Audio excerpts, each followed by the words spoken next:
지난 시간에 이어서 다니엘서 10장을 살펴보고 있습니다. 우리는 지난 시간 다니엘서 10장이 가지고 있는 그 내용이 어떤 것인지를 이제 좀 살펴보았습니다. 다니엘이 21일 동안 금식 기도하고 있을 때에 큰 전쟁에 대한 이 환상을 보게 되었고 또 깨닫게 되었다라고 하는 그런 이제 내용입니다. 고레스 3년에 다니엘이 이런 환상을 이제 보았습니다. 고레스 3년이 어떤 것인지 기억나시죠? 이스라엘 백성들이 고국으로 돌아감을 허락받은 지 2년 이상이 흐른 시점입니다. 이것은 이스라엘에게 있어서 큰 변화가 일어난 그런 시점이었다라고 볼 수가 있습니다. 다니엘이 왜 21일 동안 금식 기도를 하였을까? 그렇죠? 우리는 그 이유를 두 가지로 좀 생각해 보았는데, 하나는 기욱한 백성들의 어려움과 고통 때문에 멀리서도 이스라엘 백성들의 소식을 들을 때 그 아픔과 그 고통 때문에 기도하였다는 사실이죠. 그게 이제 금식할 수밖에 없는 내용이다. 또 하나는 다 이스라엘 백성들이 고국으로 돌아가야 되는데 그러지 않고 이곳이 좋아서 남아있는 그런 이제 백성들의 모습을 보면서 참 마음이 아팠죠. 우상의 나라에서 만족하며 살아가는 이스라엘 백성들을 볼 때 이 나이 많은 이 다니엘이 얼마나 마음이 아프겠습니까? 그래서 정말 이 나라를 생각하면서 금식하며 기도했다라고 이제 하였습니다. 그러니까 우리가 다니엘은 첫째 달에 이제 이야기하는 건데 24일이니까 우리가 니산월 14일이 이제 6월절이고 무교절이 7일이 지난 3일이 되는 거죠. 그러니까 우리가 이 사실을 좀 보면 6월절도 지나고 무교절도 지났어요. 무교절에 그 쓴 나무를 먹고 또 이러한 절기를 지킨 이후에도 그는 계속 이제 기도하였다라고 하는 것을 이제 보게 되는 것입니다.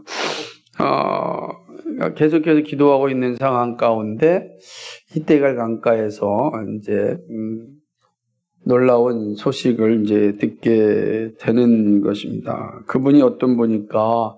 우리가 살펴보았듯이 인자, 성육신하기 전에 나타나신 예수님이라고 이제 우리가 이제 보았습니다. 그러니까 예수님의 현현이죠. 예수님께서 다니엘에게 나타나셨고 그에게 이제 말씀하셨습니다. 그러니까 사람의 몸으로 현현하신 예수님을 본 것 자체가 사실은 다니엘에게는 너무나 무섭고 두려운 일이었습니다. 여러분 80 중반의 이 노인이 그 예수님의 현현 앞에 그냥 마치 초죽음을 당한 것처럼 바싹 엎드린 모습을 한번 생각해 보십시오. 그만큼 그 영광이 감당할 수 없는 것이었기 때문에 그러합니다. 하지만 이렇게 쓰러진 다니엘을 성자 하나님께서 만져주십니다. 참, 이 장면은 두고두고 생각하기도 우리의 큰 힘이 되고 위안이 됩니다. 하나님의 사랑, 예수 그리스도의 사랑이 사실은 우리로 하여금 살게 합니다. 그 사랑을 받은 사람은 어떠한 상황 가운데서도 사실은 흔들리지 않고 이겨낼 수가 있습니다. 다니엘은 무릎과 손바닥으로 땅을 대고 이제 일어납니다. 그리고 이제 아주 놀라운 얘기를 하는 거죠. 네가 기도하였을 때 내가 이미 오려고 하였는데 이 바사의 군주, 다시 말하면 사단이 방해를 하여서 21일 동안 늦었다. 이렇게 말씀을 하는 거예요. 그리고 이제 그런 나를 대신해서 미가엘이 싸웠기 때문에 이제 다 승리하고 여기 왔다. 이렇게 이제 말씀하고 있습니다. 그러니까 지금 이 이야기는 어떤 내용을 가지고 있냐면, 그러니까 다니엘이 기도하고 있을 그 시간 동안에 저 멀리 이스라엘에서 일어나고 있었던 일들이 있었는데 예루살렘 성전을 건축하려고 했지만 주변에 사마리아를 비롯해서 주변 나라들이 이제 방해를 하였단 말이에요.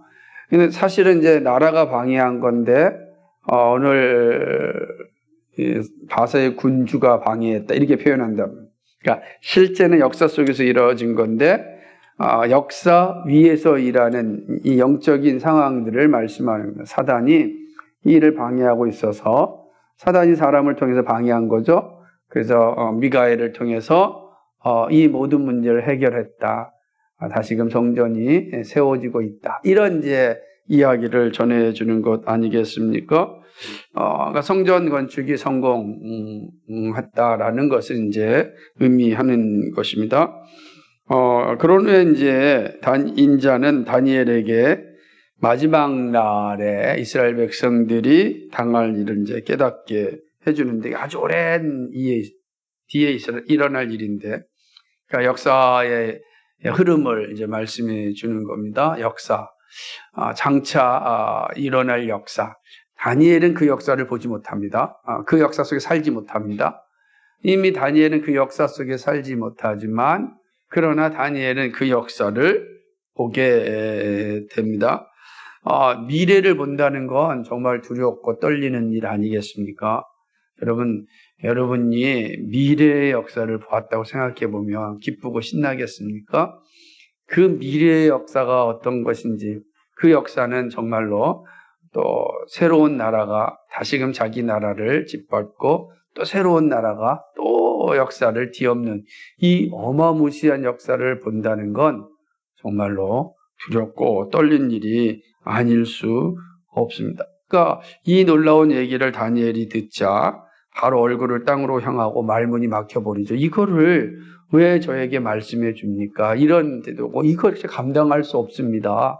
라고 하는, 정말 감당할 수 없는 그런 이제 내용입니다. 그러나 성자 하나님께서 다니엘에게 뭐라고 하시죠? 그를 만지시면서, 다니엘 입술을 만져주면서 평안하라, 강건해라, 힘을 얻으라 라고 하는 것이죠. 초죽음이 된 이 다니엘에게 다시금 입술도 만져주시고 그에게 다시금 위로를 해주시고 격려의 말을 해주니까 다니엘이 다시금 힘을 얻고 일어나게 됩니다. 그러면서 내가 너에게 온 이유를 알려주겠다 이렇게 말씀하죠. 무슨 말이냐면, 정확한 본문의 말씀으로 표현한다면 내가 너에게 온 이유를 아느냐 이렇게 질문을 합니다. 어떻게 알겠어요? 그래서 내가 너에게 온 이유를 아느냐 이렇게 말씀을 하는 것입니다. 그 내용이 이제 20절인 거예요. 그가 이르되 내가 어찌하여 네게 왔는지 네가 아느냐라고 이제 이야기를 합니다. 다니엘의 입장에서는 이 질문 앞에서 무슨 말을 할 수 있겠습니까? 그러나 이런 질문을 하신 후에 예수님은 다시 무엇이라 말씀하냐면, 내가 돌아가서 바사 군주와 싸우고 후에는 헬라 군주와 싸울 것이다 이렇게 말씀을 하는 겁니다. 가장 중요한 것은 이제 마지막 절인데 21절에 보면 오직 내가 먼저 진리의 글에 기록된 것으로 네게 보이리라. 먼저 내가 이 진리의 글, 다시 말하면 성경에 기록된 내용을 너에게 보일 것이다. 그러니까 역사가 어떻게 이루어질 것인지를 내가 먼저 너에게 보여줄 것이다 라고 이야기합니다. 그러니까 하나님의 섭리를 먼저 너에게 알려줄 것이다 이렇게 이제 말씀하는 것입니다. 그러면서 말씀하기를 나를 도와서 이 헬라와 바사와 헬라를 사실은 이길 사람은 군주 미가엘 뿐이다 이렇게 이제 말씀을 하시면서 10장이 마무리됩니다. 이제 11장과 12장에서는 이 큰 전쟁이 어떻게 이루어질 것이고 어떤 나라의 역사가 있어질 것인지를 보여줄 것입니다. 근데 그 전에 이 10장을 통하여서 이 놀라운 사실들을 다니엘에게 알려줍니다. 진리의 길에 기록된 것, 하나님의 말씀에 기록된 대로 역사는 흘러갑니다. 그런데 이 역사의 싸움은 미가엘이 승리를 준다 이렇게 말씀을 합니다. 다시 반복하여 말씀드리자면 오늘 본문에 보게 되면 사탄과 미가엘이 나오죠. 다시 말해 역사는 우리가 역사 속에 우리는 살아가지만 이 역사를 움직이시는 분이 하나님이시고 이 역사 속에서 진정한 전쟁은 사실은 영적인 것이다. 이렇게 이제 말씀하는 거죠. 사단이 사람을 통해서 미가엘이 또 우리를 통해서 그 일을 하게 한다는 겁니다. 싸움은 내가 역사 속에 하지만 이 싸움을 하게 하시고 이기게 하시고 승리케 하시는 이는 미가엘이시다. 이렇게 오늘 가르쳐주고 있습니다. 그러면 이 말씀은 우리 잘 기억해야 됩니다. 오늘 이 말씀은 우리들에게도 동일하게 적용되는 말씀이기 때문에 그렇습니다. 다니엘이 볼 수 없는 역사, 그러나 하나님은 다니엘에게 역사가 어떻게 이루어질 것인지를 알려주었습니다. 이 모든 역사는 이제 그리스도를 향합니다. 그리스도 안에서 성취됩니다. 옛 언약이 성취되고 새 언약의 역사가 시작됩니다. 다니엘에게 하나님은 새 언약의 역사가 어떻게 시작되는지를 이제 말씀해 주고 있습니다. 그러니까 새 언약의 역사가 어떻게 진행될 것인지를 다니엘을 통해서 보여주심입니다. 예수 그리스도의 오시기까지의 역사는 진행될 것이고 그 역사가 끝난 뒤에 예수 그리스도 오실 것이고 예수 그리스도 오시고 난 뒤에는 이제 종말의 역사가 진행된다. 이렇게 보는 겁니다. 이게 이제 우리가 요한계시를 살펴보았던 천년을 종말로 보는 우리의 관점이죠. 그러나 앞서 말씀드렸듯이 세대주의자들 같은 경우는 그렇게 보지 않고 시간을 날짜를 정하고 예수님의 7년 대환란이 오기 전까지는 교회 시대라.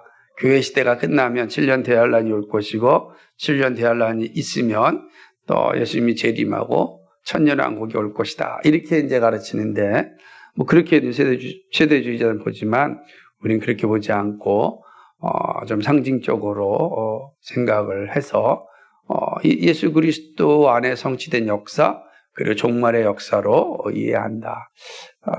이게 이제 다니엘을 이해하는 매우 중요한 내용입니다.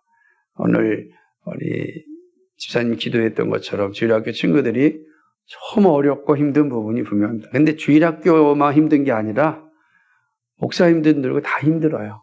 왜냐하면 이 미래의 역사를 보여주시는 하나님의 이 말씀은 참 신비하기 때문에 그렇습니다. 그러나 우리가 순종하는 마음으로 최선을 다해서 성령님께서 우리에게 지혜를 주시고 깨닫게 해주셔서 이 놀라운 역사 속에 일하시는 하나님을 볼 수 있어야 됩니다. 그래서 우리는 다니엘은 이런 뭐 신비적이고 신학적인 내용들도 매우 중요한 기반이지만 그러나 이러한 상황을 통해서 하나님께서 우리에게 무엇을 말씀하시고자 하는가 하는 것 중요한겠죠.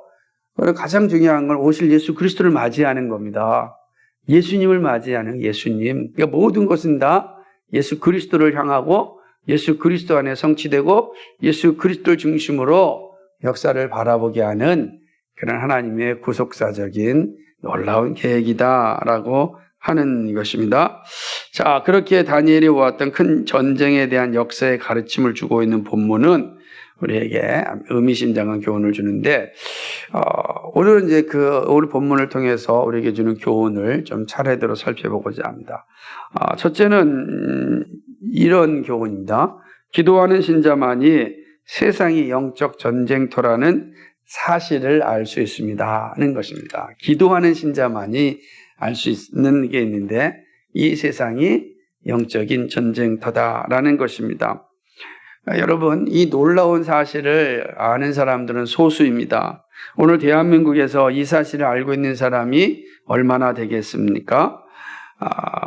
그래도요, 1990년 적어도 이전에는 이 세상이 영적인 세상이다라는 것이 사람들에게 좀 인식되어 있었어요. 90년 이전까지, 1990년 이전까지는.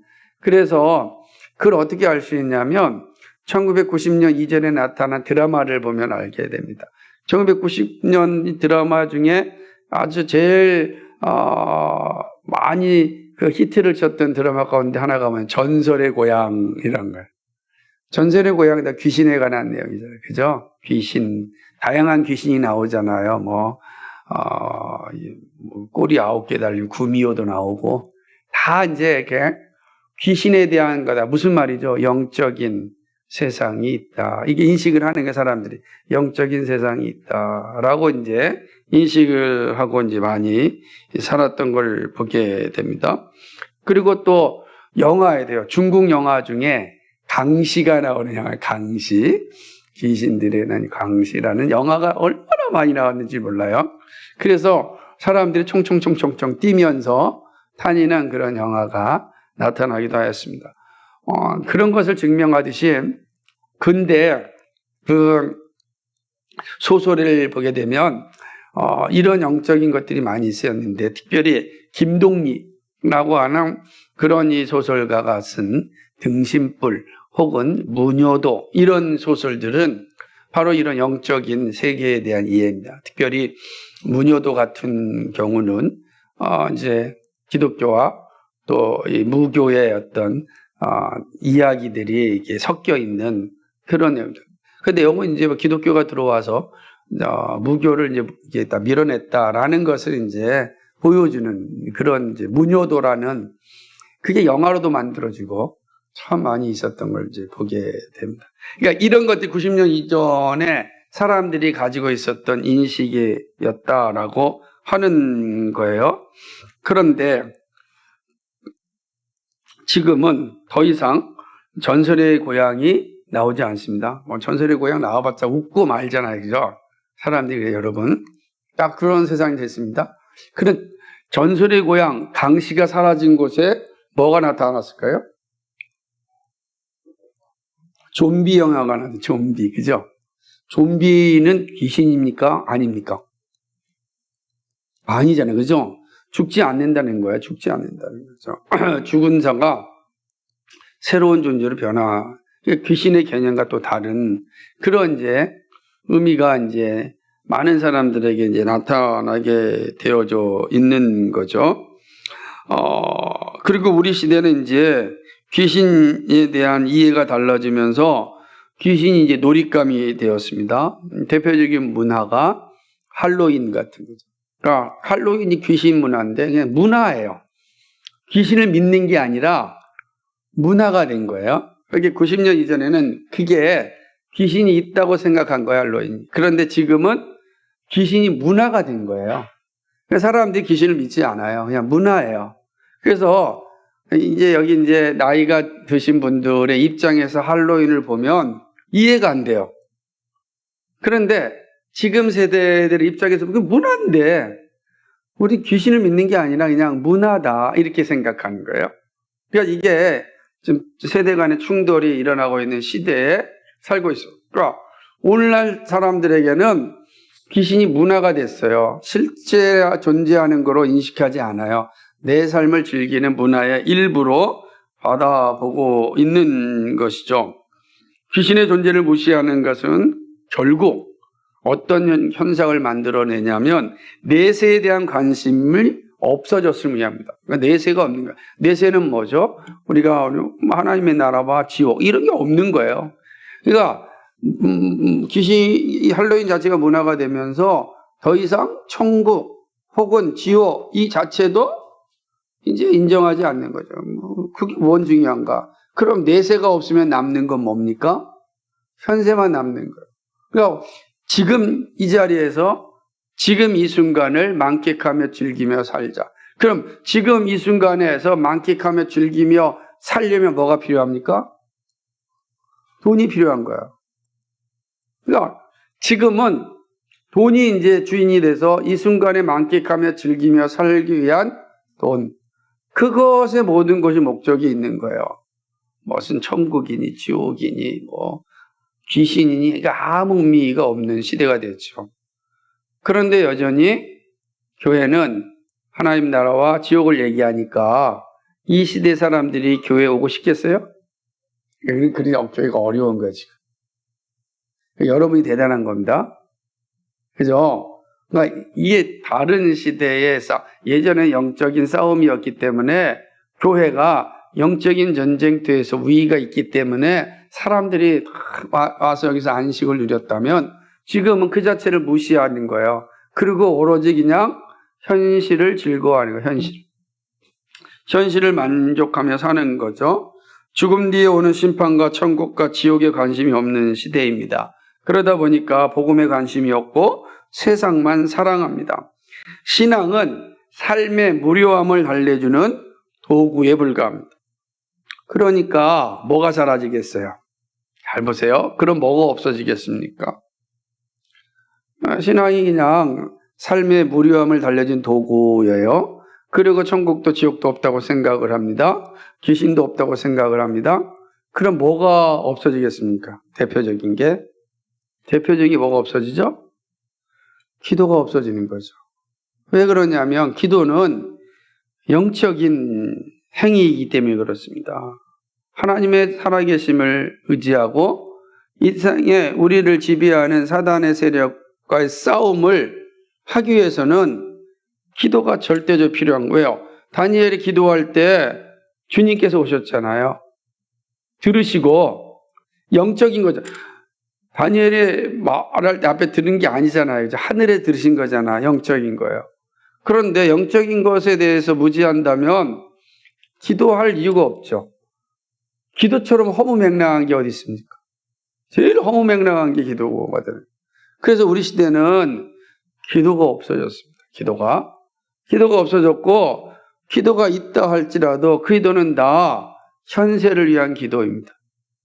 그러니까 내가 이 땅에서 행복을 누리기 위한 기도가 대부분이 되는 거죠. 건강을 위해서 기도, 그 다음에 성공을 위해서 기도, 행복을 위한 기도예요. 하잖아요. 이게 이제 하나님의 나라, 정말 천국에 대한 분명한 고백이 없는 사람들은 기도를 하여도 현세적 기도죠. 내가 하나님 나라를 바라보며 기도하지 않습니다. 내가 어떻게 하여야 이 땅에서 하나님 나라의 백성으로 살 것인가란 기도가 없습니다.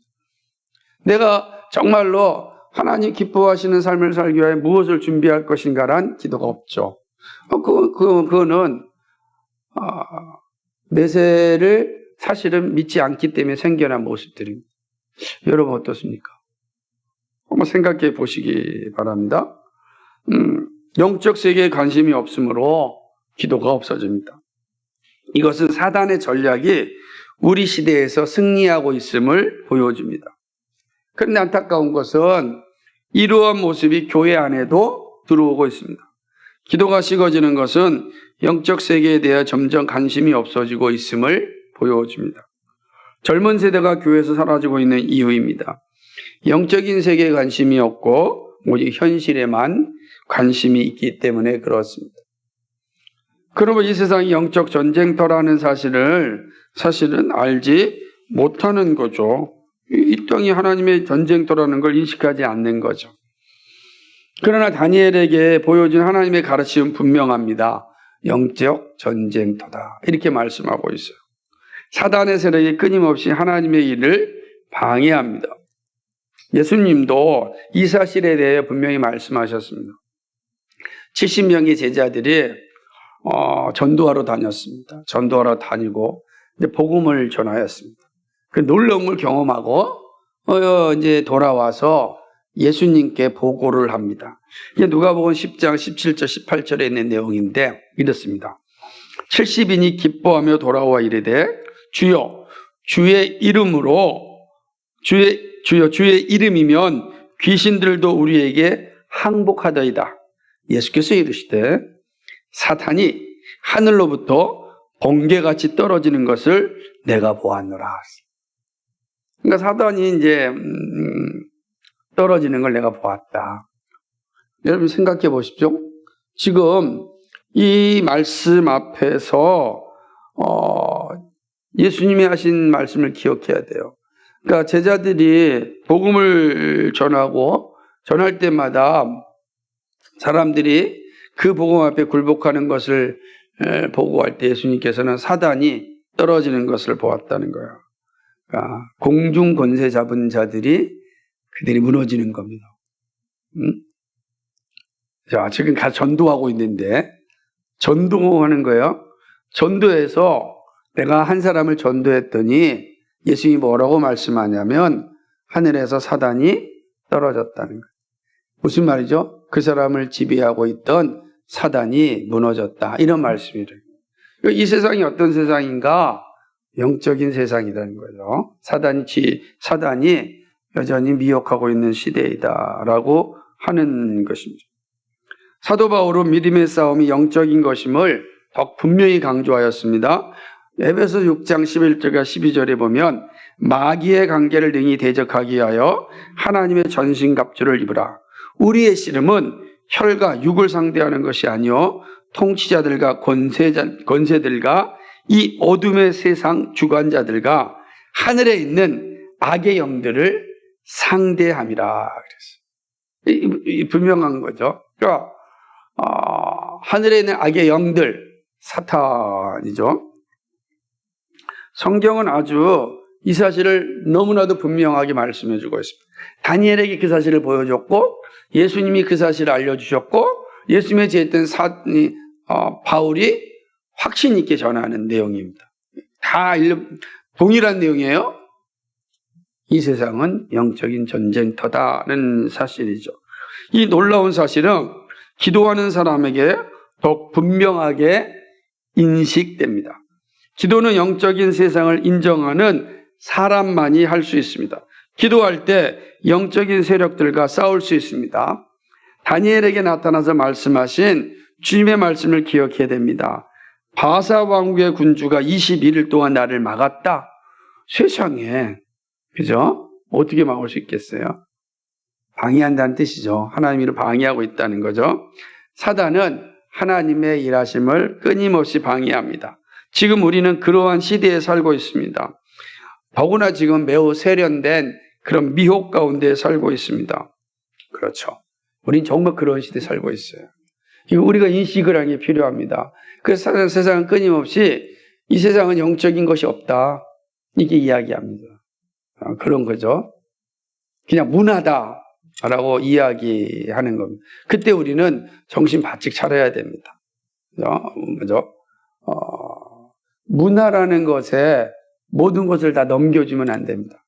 여전히 이 세상은 영적입니다. 사단은 다양한 것을 통하여서 우리를 미혹합니다. 단지 할로윈만 가지고 말하는 게 아닙니다. 우리의 모든 삶은 다 영적인 전쟁터입니다. 그래서 그러니까 사람들이 할로윈은 확실히 영적 전쟁터고 우리의 삶은 아니다. 아닙니다. 우리의 모든 삶이 다 영적 전쟁터. 다 사단의 미혹 가운데 살아가고 있습니다. 이게 중요한 거죠. 이걸 이제 인식하게 돼요. 그러니까 우리의 기도는 늘 하나님께 더 가까이 갈 수밖에 없습니다. 기도하는 사람만이 우리가 사는 세상이 영적 전쟁됨을 안다. 다니엘은 그 사실을 분명히 인식하고 있었고 배움을 얻었습니다. 두 번째는요. 기도하는 신자는 역사 가운데 주어지는 사단의 도전에 고난을 받습니다. 우리는 이 세상의 영적 전쟁됨을 잘 알고 있습니다. 이 말은 고난이 함께함을 의미합니다. 전쟁은요 참혹합니다. 서로 죽여야 하기 때문입니다. 여기 보세요. 지금 이스라엘과 팔레스타인, 러시아와 우크라이나의 그리고 각 지역마다 일하는 국지 전쟁을 볼 때마다 전쟁이 주는 그 참혹함을 우리는 알고 있습니다. 거기에 무슨 선이 있습니까? 참혹한 아픔만이 있습니다. 영적 전쟁터를 살아가는 우리 모두에게도 동일합니다. 하나님의 나라는 뭐죠? 평화예요. 평화, 샬롬. 하나님은 샬롬이란 말이에요. 얼마나 감사합니까? 평화가 있는 곳에. 그죠? 그러나 사단은 어떻죠? 이 평화를 깨는 겁니다. 다 깨버리는 거예요. 그래서 분열과 분쟁을 만들어내는 게 사탄이 하는 일이에요. 사탄은 가정의 분열을 만들고 내면의 분열을 만들고 사람과의 분열을 만들고 국가 간의 분열을 만들어서 서로 죽이고 싸우고 그렇게 하는 끔찍한 일을 하는 것입니다. 이 일들이라는 거죠. 그래서 분열과 분쟁을 일삼는 이 사단의 유혹에 맞서는 것은 쉬운 일이 아닙니다. 우리가 잘 알고 있지 않습니까? 탑을 세우는 것은 오랜 시간이 걸리지만 허무는 건 한순간이잖아요. 믿음이 그래요. 믿음이 성숙되어지는 시간은 정말 오래 걸리지만 무너지는 건 한순간이에요. 교회가 세워지는 것은 정말 오래 걸리지만 무너지는 건 한순간이에요. 그러니까 이러한 상황들을 우리가 잘 인식하고 있어야 된다라고 하는 거죠. 믿음의 성숙은 긴 시간이 필요합니다. 예수 믿자마자 성숙하는 신앙은 없습니다. 어려서부터 바로 성인이 되지 않지 않습니까? 긴 시간이 걸려야 성인이 되듯이 우리의 신앙도 마찬가지입니다. 긴 시간 믿음의 길을 가야 합니다. 그렇지 않고는 성숙은 불가능합니다. 그런데 사단은 긴 시간을 감당해야 하는 우리를 시험하고 핍박합니다.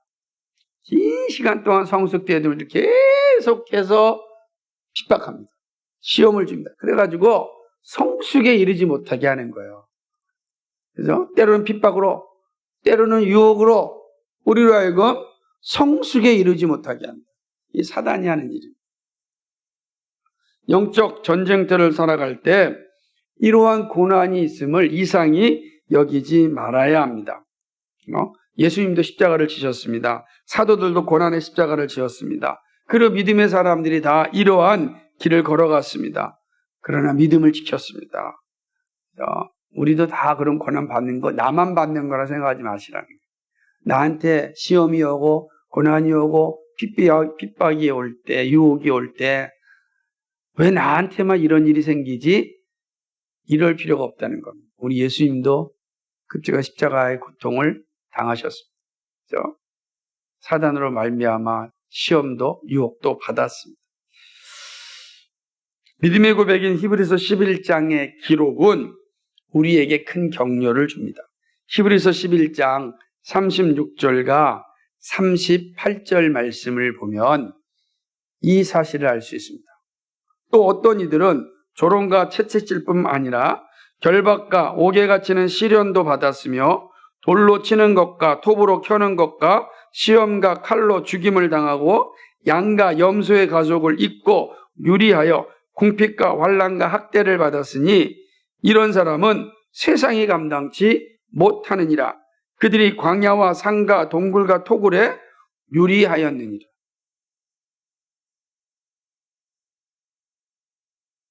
여러분, 이 말씀 잘 생각해 보셔야 돼요. 그렇죠? 믿음의 사람들에게 이런 고난이 있습니다. 잘 믿었는데 왜 이런 고난이 있습니까? 고난이 있습니다.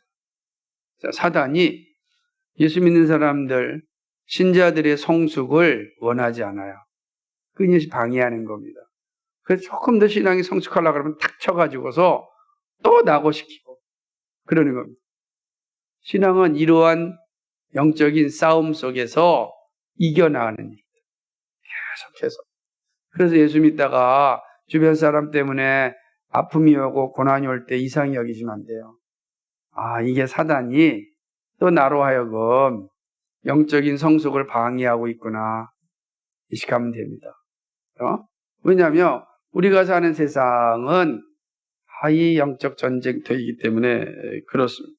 그러니까 그럴 때 혹시라도 내가 믿음 생활하다가 실패하거나 또 침체가 올 때 절망하지 마시라는 겁니다. 여러분 혼자 겪는 것이 아니고 믿음의 사람들이 다 그 길을 겪었습니다. 그렇죠? 다 겪은 것입니다. 신앙의 길에 다가오는 다 보통의 일입니다. 이러한 시험과 고난과 핍박에 무릎 꿇지 말아야 됩니다. 오히려 그럴 때마다 더욱더 믿음의 주님을 바라볼 수 있어야 됩니다. 이것이 영적 전쟁 때 살아가는 방법입니다. 늘 예수님을 바라보는 게 필요해요. 그럴 때마다 나와 같은 길을 나보다 더 험한 길을 가셨던 예수님, 그럼에도 불구하고 그 영광의 자리에 이르렀던 예수님을 기억해야 합니다. 세 번째는요, 기도하는 신자에게 역사 가운데 일어나는 영적 전쟁을 이길 수 있는 힘을 주십니다. 이 힘은 오직 기도하는 자에게만 주시는 것입니다. 이 세상을 살아가는 일에 항상 사단의 도전이 있습니다. 사탄의 미혹이 있습니다. 그래서 하나님의 일을 방해하려고 합니다. 얼마나 지독한지 모릅니다. 이미 예수 그리스도의 십자가로 말미암아 패하였음에도 여전히 육신을 가진 우리들을 미혹합니다. 아직 이제 이러한 시기를 지금 살아가고 있는 겁니다. 발악을 하는 거죠. 이미 왔지만 아직 완성되지 못한 이 이미와 아직 사이에서 사단은 끊임없이 발악을 하고 있는 거예요. 영원한 무정에 떨어지기 전에 막 발악을 하고 있다라고 하는 것입니다. 그러나 다니엘을 통하여 보여준 놀라운 사실은 늦어도 이기게 하신다는 사실입니다. 21일 동안 금식하며 기도하는 동안에 하나님은 사탄을 물리치셨습니다. 자, 보세요. 21일 동안 목숨 걸고 기도하는 거 80노인이 기도할 때 하루 만에 딱 답이 오면 얼마나 좋겠어요. 그렇지 않겠어요, 여러분? 21일이에요. 21일을 금식한다는 거 정말 젊은 사람도 힘든 거예요. 21일을 금식했습니다. 근데 하나님께서 21일 만에 오셨어요. 이유가 있잖아요. 네 기도하는 시간 동안 내가 싸웠다라고 말씀하십니다. 미가엘을 통하여 사단의 공격을 막아냈습니다. 승리가 하나님께 있다는 사실입니다. 사단의 계략이 아무리 거세다 할지라도 무너지는 것은 사단의 나라입니다. 복음이 증거될 때 사단이 떨어졌습니다. 이것이 가능한 것은 우리의 힘이 아니라 주님께서 힘을 주시기 때문입니다. 반드시 그렇습니다. 아합이 아람 왕 베나다과 싸워서 이길 수 있었던 능력은 아합에게 있는 게 아니라 하나님이 이기게 하셨기 때문입니다. 이걸 망각하며 몰락하는 거죠. 그죠? 그런 겁니다. 분명히 말씀드립니다. 하나님이 너를 이기게 한다. 이렇게 말씀하시는 것입니다. 주님은 다니엘에게 강건하라고 말씀합니다. 얼마나 큰 격려요, 위로가 아닌지 모릅니다. 하나님께 그렇게 한다. 누구한테 올까? 이런 격려와 위로가요. 기도하는 사람. 여러분 기도할 때 하나님 우리에게 위로해 주시고 격려해 주십니다.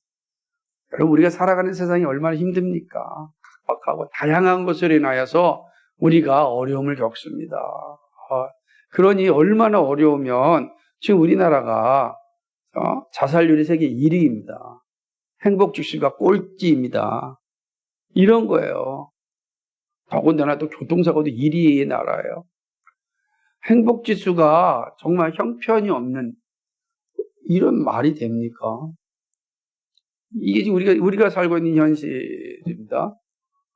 참 어려워요. 사는 게 참 힘들고 어렵습니다. 그러나 기도하는 신자에게 주님은 격려해 주십니다. 야, 평안해라, 강건해라.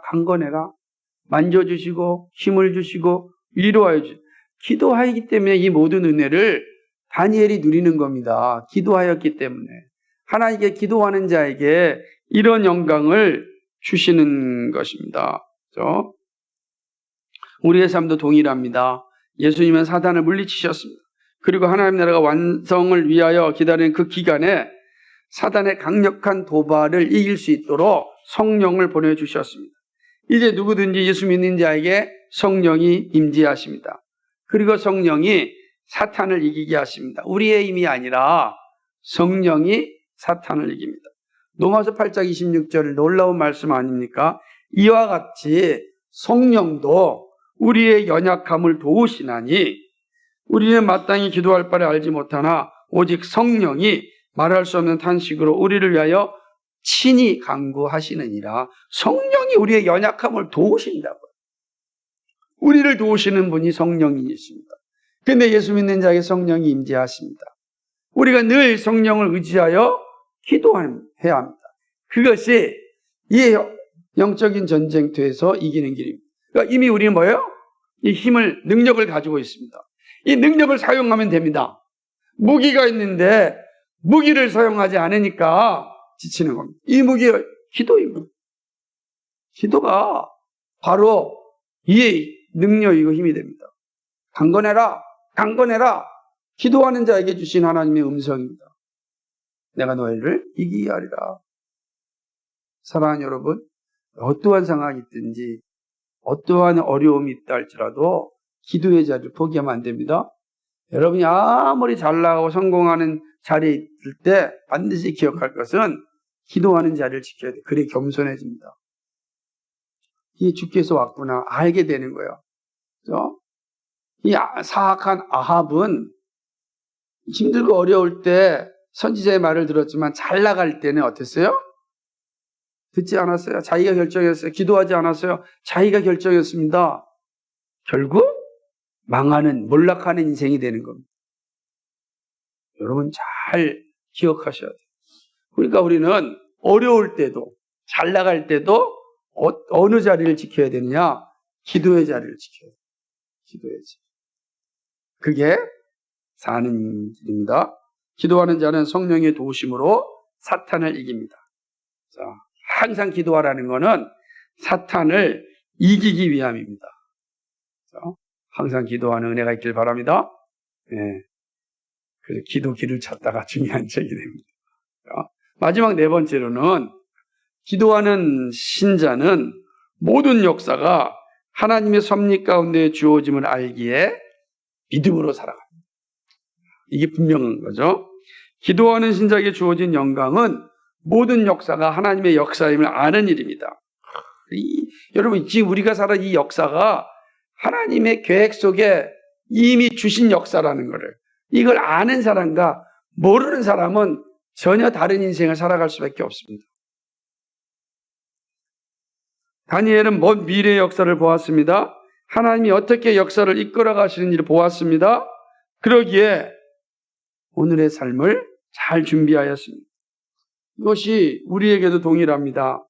성경은 오늘의 역사를 말하면서 장차 이루어질 역사를 말씀하고 있습니다. 보이는 것이 전부가 아니고 보이지 않는 것이 영원함을 아는 것이 바로 믿음 아닙니까? 성경은 우리에게 이 놀라운 진리를 알려주셨습니다. 모든 역사는 하나님의 섭리 가운데 진행됩니다. 마침내 창조 경륜이 완성될 때 온 성도는 그 영광의 잔치에 참여하여 그 잔치를 만끽할 것입니다. 기도하는 신자의 영광은 여기에 있습니다. 오늘도 하나님께서 합력하여 선을 이루실 뿐만 아니라 오늘의 이 역사를 하나님께서 주관하시고 있다는 사실입니다.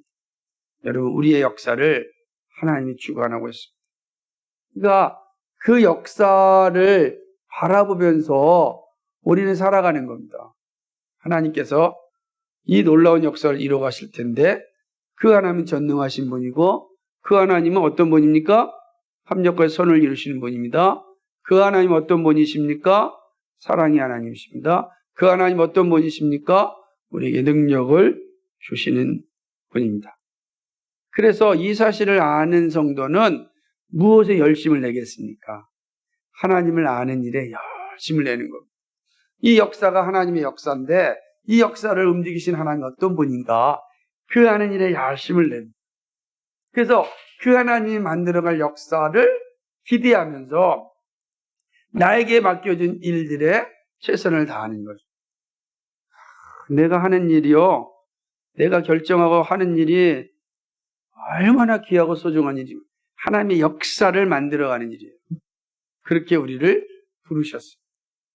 우리가 하는 작은 일 같지만 이것이 하나님 나라를 이루어가는 위대한 역사의 한 점이라는 것을 기억하셔야 됩니다. 다니엘이 기도 가운데 보았던 그 역사의 영광은 오늘 기도하는 우리에게도 동일하게 주어집니다. 하나님의 섭리 가운데 있음을 안다면 보이는 것에 일에 일비하지 않습니다. 그렇죠. 잘 보세요. 다니엘이 미래 역사를 봤는데 이스라엘 백성이 70년 동안 이 고난 가운데 있다가 해방이 되었어요. 그래서 해방된 나라를 바라보면서 기쁨과 즐거움을 가지고 있어요. 야, 이 고생 끝에 뭐 왔어요? 낙이 왔구나 라고 생각하는 거예요. 그런데 다니엘이 본 게 뭡니까? 바사가 지나가면 헬라가 올 것이다. 다 그랬잖아 지금. 이거 갑자기 바사전, 바벨론이 해방이 됐으면 얼마나 영광스러운 날. 그런데 페르시아가 왔잖아요. 페르시아가 끝날 줄 알았는데 그리스가 온다는 거예요. 그러면 보세요. 지금 역사의 현장 속에 있는 다니엘의 입장에서 볼 때는 얼마나 참 끔찍하겠습니까? 이 영광을 누릴 시간이 아니라 또 핍박의 자리에 서야 된다는 것 아닙니까? 그런데 이 모든 역사의 끝에 누가 오세요? 예수 그리스도가 오신다. 하나님 나라가 완성된다는 겁니다. 그러니까 내 앞에 있는 역사가 힘들고 어렵고 고통스럽고 아픔을 가질 수 있는 역사가 있어요. 그것으로 인하여 이게 인생이 다라고 생각하지 말라는 겁니다.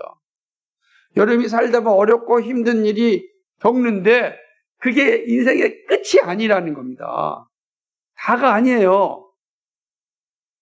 다니엘이 왜 그걸 보여주는 거예요? 인생은 하나님의 거룩한 계획 강신 가운데 있습니다. 그러니까 지금 눈앞에 보이는 것으로 모든 것이 다라고 생각하면 안 됩니다. 살다 보면 어렵고 힘든 일이 생길 수 있습니다. 아픔도 올 수 있고 고통도 올 수 있습니다. 핍박도 올 수 있고 또 사기도 당할 수도 있고요. 정말 이루 말할 수 없는 것들이 있습니다. 그때마다 주님을 떠나면 안 된다. 이런 사건이 보여주는 거예요. 그런 것들이 우리에게 다 온다는 거예요. 사단은 어떻게 하든지 간에 다양한 수단과 방법을 통해서 우리로 하여금 교회를 떠나게 합니다. 정말로 교회를 떠난 사람들의 이야기를 들으면 대부분 예수 믿는 사람 때문이다. 그 때문에 상처를 받았다. 사기를 당했다. 예수 믿는 상전 때문에 내가 정말 얼마나 징그러운지 모른다. 그럴 바에 예수 믿지 않겠다. 누가 제일 좋아하겠습니까? 사단이 좋아. 우리가 그런 일에 서지 않도록 최선을 다하고 노력해야 하지만 사단은 끊임없이 그러한 것을 통하여서 미혹하여 믿음의 자리에서 떠나게 만듭니다. 떠나게 만드는 거예요. 내가 아무리 잘해도 성도들끼리 싸워가지고 문제를 일으킬 수 있고, 성도들이 아무리 잘해도 목사 때문에 상처받을 수 있고, 다양하다고. 그럴 때마다 믿음의 자리에 떠나면 누가 기뻐하겠습니까? 사탄이 얼마나 즐거워하겠습니까? 자신의 나라가 확장되니까. 다니엘이 우리에게 보여줍니다. 긴 역사를. 이러한 아픔과 고난 가운데 실망하지 말아라. 이게 다 하나님의 역사 속에 있고 궁극적으로 하나님의 나라는 하나님 백성들에게, 하나님의 자녀에게 주어진다. 상속되어진다. 그래서 다 상속되어지지만 핍박을 겸하여 받는 것뿐이다. 고난을 겸하여 받는 것뿐이다는 거예요. 고난이 없는 영광은 없습니다. 그래서 그 사실을 예수님께서 십자가를 통해서 다시 보여준 겁니다. 십자가 없이 면류관 없다. 그러니까 십자가를 힘들어하지 말아라. 십자가를 두려워하지 말아라. 십자가의 고통을 외면하지 말라는 거야. 그것이 끝이 아니다. 십자가 뒤에 영광, 면류관이 있다. 영광의 면류관이 있다. 그걸 이미 다니엘을 통하여 우리에게 보여주고 있습니다. 사랑하는 여러분, 우리는 기도하는 사람들입니다. 기도하는 자리에 항상 있어야 됩니다. 기도함으로 하나님 뜻을 날마다 알아가야 됩니다. 기도함으로 영적인 전쟁에서 승리해야 됩니다. 기도하는 자에게 성령께서 위로하시고 능력을 베풀어 주십니다. 기도하는 자는 반드시 하나님이 약속된 그 영광을 상속받습니다. 기도의 사람들 되기를 주님의 이름으로 간절히 축복합니다. 거룩하시고 자비하신 하나님 아버지, 참 고맙고 감사를 드립니다. 기도하는 자리에 서게 하여 주셔서 고맙습니다. 기도하는 자에게 주어진 영광을 보게 하여 주셔서 감사합니다. 기도의 자리에 서서 사단과의 전쟁에서 승리케 하여 주시고 마침내 약속된 그 영광의 나라를 상속받는 저희들 되게 하여 주옵소서. 항상 기도하는 그 기쁨을 누리는 우리 모두가 되기를 소망하며 예수 그리스도의 받들어 기도하옵나이다. 아멘.